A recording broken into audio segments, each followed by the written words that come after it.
Madam আসবো? হ্যাঁ এসো। ম্যাডাম আমার না আপনার সাথে কিছু কথা ছিল।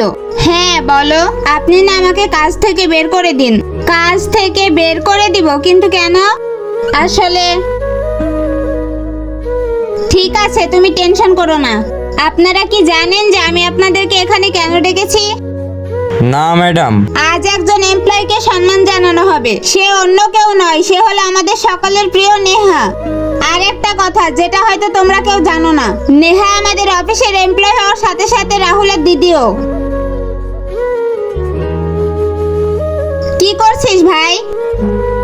দিদি, আমি তোকে কতবার বলেছি এভাবে ওয়ার্কিং আওয়ার্সে আমায় ভাই ভাই করে ডাকবে না। এটা বাড়ি না, এটা অফিস। তুই প্লিজ এখানে কাজটা ছেড়ে দে, আমি তোকে অন্য অফিসে কাজের ব্যবস্থা করে দিব। ঠিক আছে, তুই চিন্তা করিস না, তুই যা বলছিস আমি তাই করব। তোমার লজ্জা করে না?